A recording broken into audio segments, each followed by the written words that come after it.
আসসালামু আলাইকুম। বাংলাদেশ বেতার সিলেট সংবাদ পড়ছি গুলজার আহমেদ। সরকারি খরচে বিরোধ শেষ, সবার আগে বাংলাদেশ।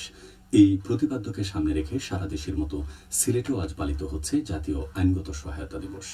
আর্থিকভাবে অসচ্ছল, সহায়, সম্বলহীন ও নানাবিধ আর্থসামাজিক কারণে বিচার প্রাপ্তিতে অসমর্থ বিচার প্রার্থী জনগণকে আইনগত সহায়তা প্রদান কল্পে দিবসটি পালন করা হয়। সরকারি আইনগত সহায়তা কার্যক্রমের প্রচার ও প্রসারের লক্ষ্যে 2013 সাল থেকে এই দিবসটি পালিত হয়ে আসছে। দিবসটি যথাযোগ্য মর্যাদায় উদযাপন উপলক্ষে সিলেটে বর্ণাঢ্য র্যালি ও আলোচনা সভার আয়োজন করা হয়েছে।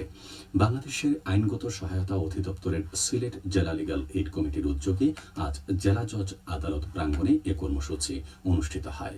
সকালে অনুষ্ঠিত হয় র্যালি, পরে চিফ জুডিশিয়াল ম্যাজিস্ট্রেট আদালত ভবনের সম্মেলন কক্ষে অনুষ্ঠিত হয় আলোচনা সভা। সিলেটের ফেঞ্চুগঞ্জ উপজেলায় পুষ্টি বৈষম্যের দিন শেষ, গর্ব স্বনির্ভর বাংলাদেশ। এই প্রতিপাদ্যকে সামনে রেখে জাতীয় পুষ্টি সপ্তাহ 2026-এর আনুষ্ঠানিক উদ্বোধন করা হয়েছে গতকাল। উপজেলা স্বাস্থ্য কমপ্লেক্সের উদ্যোগে আয়োজিত সপ্তাহব্যাপী এ কর্মসূচির উদ্বোধন করেন উপজেলা নির্বাহী অফিসার আজিজুন নাহার। স্বাস্থ্য কমপ্লেক্সের কনফারেন্স হল রুমে অনুষ্ঠিত হয় আলোচনা সভা। সভা শেষে একটি র্যালি বের করা হয়। উপজেলার দরিদ্র পরিবারের মাঝে পুষ্টিকর খাদ্য সামগ্রী সম্বলিত ফুড বাস্কেট বিতরণ করা হয়। বিজিবি হবিগঞ্জ ব্যাটালিয়নের উদ্যোগে সীমান্তে অপরাধ, চোরাচালান ও মাদক পাচার প্রতিরোধে জনসচেতনতামূলক সভা ও সীমান্তবর্তী জনসাধারণের মাঝে ফ্রি চক্ষু শিবির অনুষ্ঠিত হয়েছে।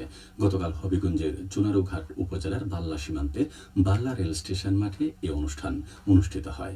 এতে প্রধান অতিথি হিসেবে বক্তব্য দেন হবিগঞ্জ বিজিবি ব্যাটালিয়নের অধিনায়ক লেফটেন্যান্ট কর্নেল মোহাম্মদ তানজিলুর রহমান। অতিথি হিসেবে বক্তব্য দেন চুনারুঘাট উপজেলার নির্বাহী কর্মকর্তা গালিব চৌধুরী, 55 বিজিবির ভারপ্রাপ্ত উপ অধিনায়ক ক্যাপ্টেন সাফায়েত হোসেন ও ভারপ্রাপ্ত কোয়ার্টার মাস্টার সহকারী পরিচালক মোহাম্মদ হাবিবুর রহমান। ফ্রি মেডিকেল ক্যাম্পে হবিগঞ্জ 55 বিজিবির মেডিকেল অফিসার ডাক্তার অরন্ধতী মোদকের সমন্বয়ে গঠিত একটি মেডিকেল টিম স্থানীয়দের মাঝে বিনামূল্যে চক্ষু শিবির পরিচালনা, চিকিৎসা সেবা ও বিনামূল্যে ঔষধ বিতরণ করেন। ফ্রি মেডিকেল ক্যাম্পে প্রায় 2 শতাধিক সাধারণ মানুষকে বিনামূল্যে চক্ষু ও চিকিৎসা সেবা, চশমা বিতরণ এবং প্রয়োজনীয় ঔষধ বিতরণ করা হয়।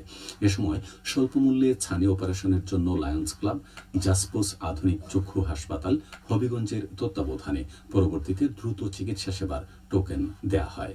অনুষ্ঠানে স্থানীয় জনপ্রতিনিধি, গণ্যমান্য ব্যক্তিবর্গ, প্রিন্ট ও ইলেকট্রনিক মিডিয়ার সাংবাদিকরা উপস্থিত ছিলেন। হবিগঞ্জ জেলায় গত 2 দিনের কালবৈশাখীর তাণ্ডবে জনজীবন কার্যত স্থবির হয়ে পড়েছে। একই সাথে প্রচণ্ড বজ্রপাত, দমকা হাওয়া, প্রবল ঝড় ও ভারী বৃষ্টিপাত শুরু হয়েছে। প্রকৃতির এই রুদ্ররূপে একদিকে যেমন বেড়েছে মানুষের দুর্ভোগ, অন্যদিকে বজ্রপাতে ঘটেছে প্রাণহানির ঘটনাও। গতকাল কালবৈশাখীর তাণ্ডবে চলাকালে বজ্রপাতে জেলায় 2 কৃষক ও একটি সিএনজি চালকের মৃত্যুর খবর পাওয়া গেছে। ঝড়ের দমকা হাওয়ায় বিভিন্ন স্থানে গাছপালা উপড়ে পড়েছে বিদ্যুৎ লাইনের উপর, ফলে বারবার বিদ্যুৎ সংযোগ বিচ্ছিন্ন হয়ে পড়েছে। প্রবল ঝড় বৃষ্টি ও বজ্রপাতে সবচেয়ে বেশি ক্ষতিগ্রস্ত হচ্ছেন কৃষক ও দিনমজুরেরা। হাওড় অঞ্চলে পাকা ধান পানিতে নুয়ে পড়েছে। অনেক ক্ষেত্রেই জমির ধান সম্পূর্ণ নষ্ট হয়ে যাচ্ছে। কৃষকদের একমাত্র ফসল এখন হুমকির মুখে পড়েছে। প্রতিকূল আবহাওয়ার কারণে তারা মাঠে কাজ করতে পারছেন না। প্রবল ঝড় বৃষ্টির কারণে শিক্ষা প্রতিষ্ঠানেও শিক্ষার্থীদের উপস্থিতি কমে গেছে। শিক্ষার্থীরাও যাতায়াতের সমস্যায় পড়েছেন। অনেক ক্ষেত্রে পরীক্ষা ও ক্লাসের কার্যক্রম ব্যাহত হচ্ছে। সুনামগঞ্জের ছাতক দোয়ারা এলাকায় সড়ক উন্নয়নে 34 কোটি 62 লাখ টাকার বরাদ্দ দেওয়া হয়েছে। স্থানীয় জনগণের দীর্ঘদিনের প্রত্যাশা পূরণে এ উদ্যোগ বাস্তবায়ন করা হচ্ছে বলে জানা গেছে। উন্নয়ন কার্যক্রমের আওতায় কালারুকা তাজপুর সড়ক, গোবিন্দগঞ্জ বসন্তপুর সড়ক, নোয়াপাড়া বাংলাবাজার সড়ক এবং হাইওয়ে রোড থেকে মোল্লাপাড়া সড়কের কাজ বরাদ্দ দেওয়া হয়েছে। প্রকল্পটি বাস্তবায়িত হলে যোগাযোগ ব্যবস্থার উন্নয়ন হবে এবং এলাকার সার্বিক আর্থসামাজিক উন্নয়ন ত্বরান্বিত হবে। সিলেটের প্রাকৃতিক ভারসাম্য রক্ষা এবং অবৈধ বালু পাথর উত্তোলন বন্ধের উদ্যোগ নিয়েছে সরকার।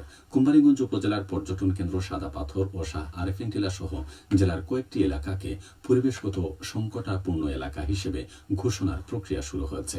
প্রস্তাবিত তালিকায় আরও রয়েছে রতনপুর, উৎমাছড়া, লোফাছড়া, শ্রীপুর ও লালাখাল।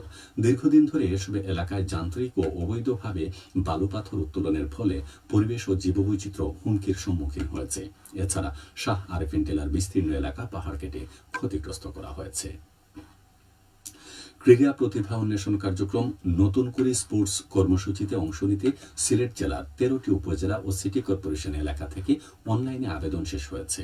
ইতোমধ্যে জেলার প্রায় 12,500 প্রতিযোগী তাদের নাম তালিকাভুক্ত করেছেন। এতে 12 থেকে 14 বছর বয়সীরাই কেবল আবেদন করতে পারবেন। আগামী 2 মে সিলেট জেলা স্টেডিয়াম থেকে দেশব্যাপী কর্মসূচির উদ্বোধন করা হবে। ক্রীড়া প্রতিভা অন্বেষণ এই কার্যক্রমের 11টি ইভেন্ট প্রতিযোগিতায় অংশ নেবে। ইভেন্টের মধ্যে রয়েছে football, cricket, kabaddi, athletics, badminton, দাবা, সাঁতার, মার্শাল আর্ট, কারাতে, উশু, তাওয়াক্বন্ডো ও জুডো। সবশেষ আবহাওয়া। সন্ধে 6টা পর্যন্ত পূর্বাভাসে বলা হয়েছে সিলেট ও পার্শ্ববর্তী এলাকায় পশ্চিম উত্তর পশ্চিম দিক থেকে অস্থায়ীভাবে ঘন্টায় সর্বোচ্চ 80 কিলোমিটার বেগে ঝড়ো হাওয়া বয়ে যেতে পারে। সেই সঙ্গে হতে পারে বৃষ্টি অথবা বজ্রসহ বৃষ্টিপাত। এসব এলাকার নদীবন্দর সমূহকে 2 নম্বর নৌ হুঁশিয়ারি সংকেত দেখিয়ে যেতে বলা হয়েছে।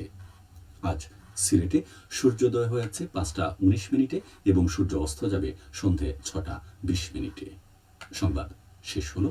আমাদের পরবর্তী স্থানীয় সংবাদ প্রচারিত হবে বিকেল 4টা 30।